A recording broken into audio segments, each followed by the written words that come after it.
I'm worried about your drinking, Charles. Liot Amhochi Be'artseinu, to be a free people in our land. What's the connection? Autumn of 2021 was a very difficult period in my life, both professionally and personally. After not having services in our sanctuary for over a year, we had to make plans for conducting hybrid high holiday services. And 2 years later, you see, it still doesn't work 100% smoothly. So as you may remember, our Hazan that year was unable to participate in services because of her own health problems. A beloved member of our community died by suicide days before Rosh Hashanah. Personally, my father was slowly dying in New York, causing me to choose between two bad alternatives. Either I could wear myself out by frequent travel back and forth, or I could not make the trip quite as often and feel guilty that I wasn't seeing him as often as I should. I was having trouble sleeping. I was feeling anxious. So I started therapy and I met with a psychiatrist. She prescribed an antidepressant and other medication for anxiety and to help with my sleep.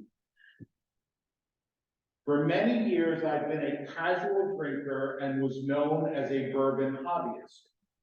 I conducted bourbon tastings for various nonprofit organizations, including our own shul, and I've even been quoted in the New York Times in a story about Jews and the whiskey business.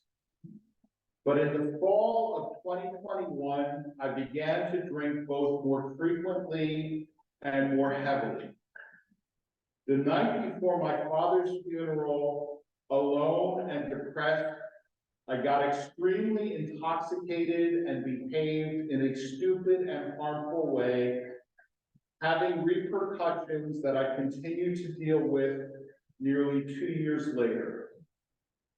Looking back, it's a miracle I was able to conduct my dad's funeral the next day, considering the condition I was in.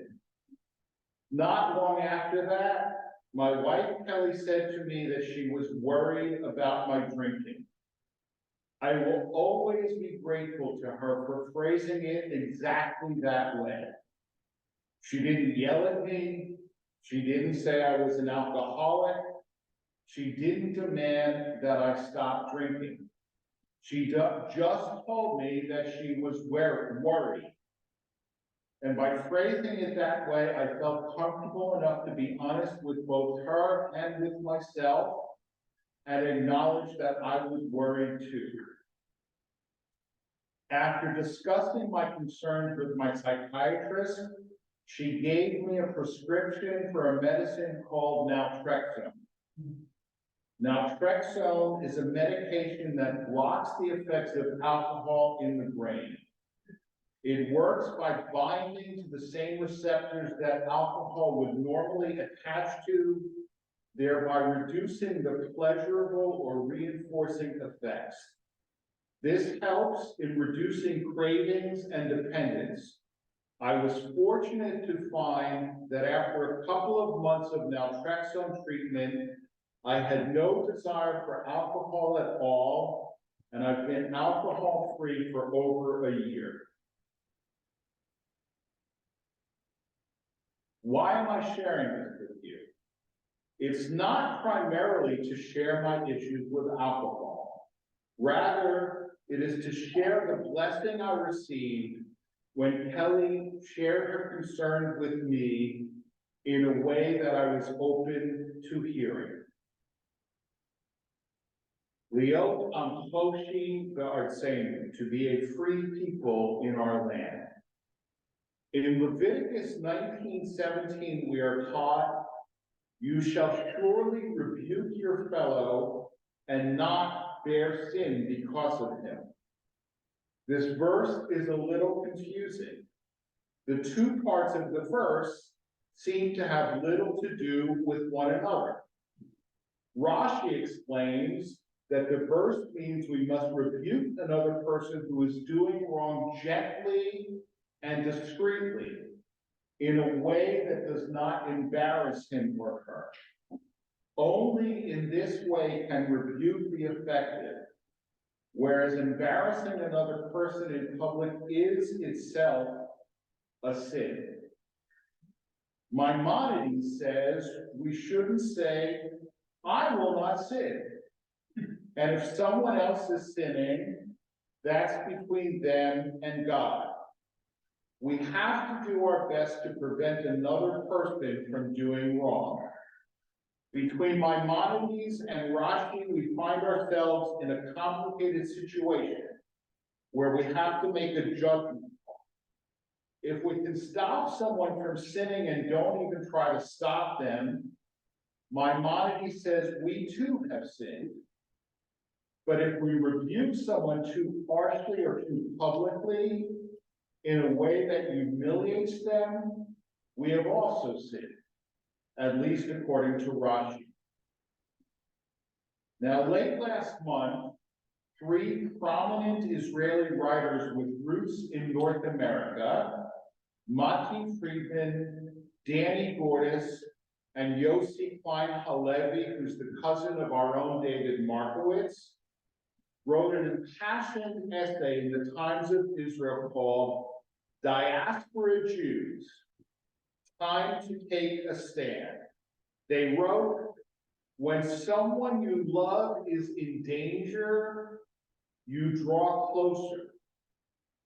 When Kelly knew that my alcohol consumption was causing serious harm, she spoke up. It would have been irresponsible for her not to do so. But she had to do so in a way that made it likely that I would hear what she was saying, that I would understand that she was speaking up because she loved me. And because of that, that I would do what I needed to do to fix the problem. As you probably know, Prime Minister Benjamin Netanyahu's government is a coalition between his own Likud party and far-right and ultra-Orthodox parties. Although they control a majority in the Knesset, they actually received only 48.4% of the popular vote in the last election. Although judicial reform was not part of their platform, since taking office, they have proposed a series of laws that would undermine the independence of the Israeli judiciary. They already passed a law that limits the Supreme Court's ability to invalidate government actions. A 13-hour hearing was held at the court early last week on whether the law itself will stand. But both the Prime Minister and the Speaker of the Knesset have publicly stated that they will not abide by a Supreme Court ruling striking down the law. They have also proposed a change in the way judges are appointed that will give the Knesset majority more control over that process.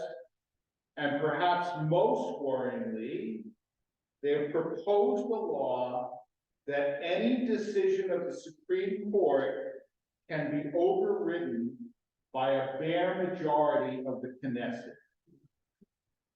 Can you imagine how different U.S. history would have been if the Congress could override unpopular decisions of the Supreme Court? Would we still have racial segregation? Would same-sex marriage still be illegal? Quite possibly. Both those decisions were highly unpopular when they were issued. Now, democracy does not mean simply majority rule. The majority cannot do whatever it wants. And it certainly cannot change the fundamental rules of the game without a broad consensus. If you are involved in the American Jewish community, and particularly the pro-Israel community, the names of Gordis, Klein Halevi, and Friedman will be quite familiar to you. Gordis and Klein Halevi, until quite recently, were both regulars on the AIPAC and Jewish Federation lecture circuit. Friedman is somewhat younger than the other two, but he's written two outstanding books in recent years that I've read. One on the Aleppo Codex, and one on Leonard Cohen's series of concerts in the Sinai Desert during the Yom Kippur War. For them to not only take a stand against the current Israeli government, but to actually urge diaspora Jews to participate in demonstrations, to sign petitions, and to write letters against that government's policies would have been inconceivable a few months ago. I mean, I've known Danny Bordas for a long time. I mean, we shared an office suite in LA almost 30 years ago. I gave him rides to work when he was married. I was single. If one of their cars was broken down, I gave him rides to work. Let me tell you, if Danny Bordas says to demonstrate against the Israeli government, right, and you know Yossi, right? I mean, for them to say what they're saying, and this is, when I say inconceivable, I do know what that word means, right? And it's astonishing, but this is the situation. This is the situation, right? And this is what Gordis, Klein Halevi, and Friedman write.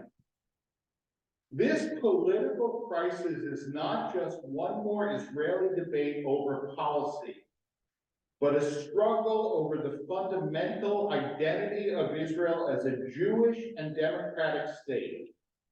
Vital institutions that require social solidarity, and most importantly, the military are splintering as Israel's most committed and productive citizens revolt against the leadership that is beyond the moral pale. The tech economy that buoyed the startup nation is beginning to sink. State power is shifting from judges to extreme clerics. The voice of fundamentalist religion is emboldened. A year ago, Israel was a regional powerhouse. Within a year, we could be on the road to becoming another failed Middle Eastern state. This unprecedented threat requires unprecedented changes in the diaspora's relationship with Israel. Diaspora support for Israel has traditionally taken the form of support for its government. But now, the greatest threat facing Israel is its government.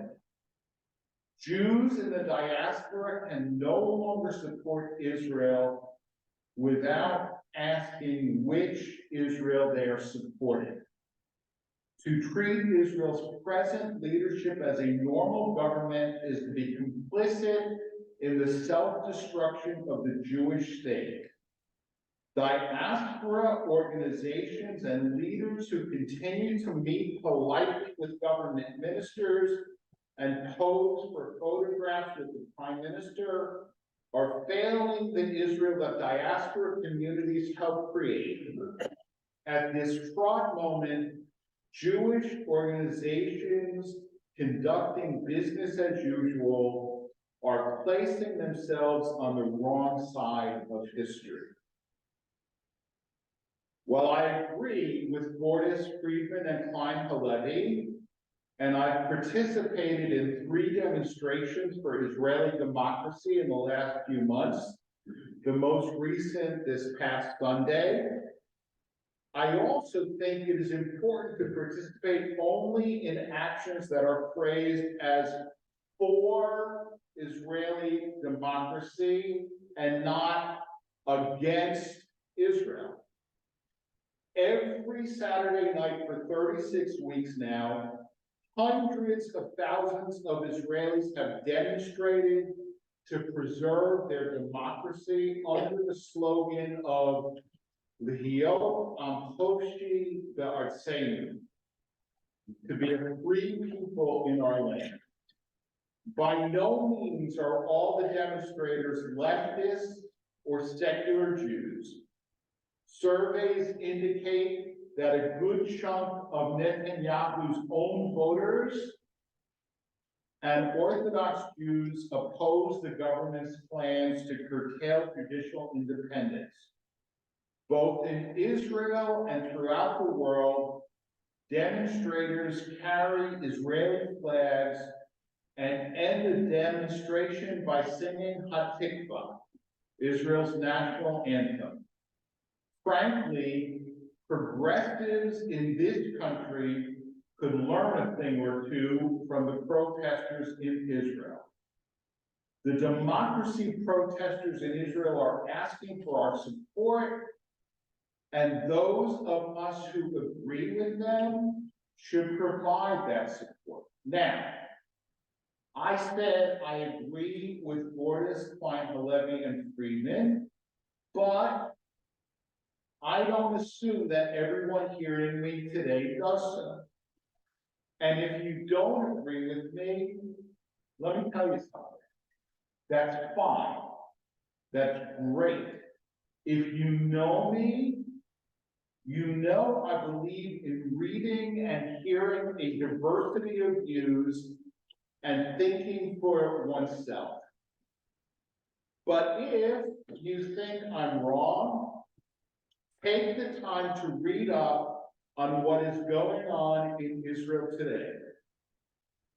Now, Benjamin Netanyahu is Israel's longest serving prime minister, and he's historically been extremely cautious, right? The Abraham Accords were signed under his administration, the deal between Israel and several Arab countries to normalize relations. That was his government that signed that.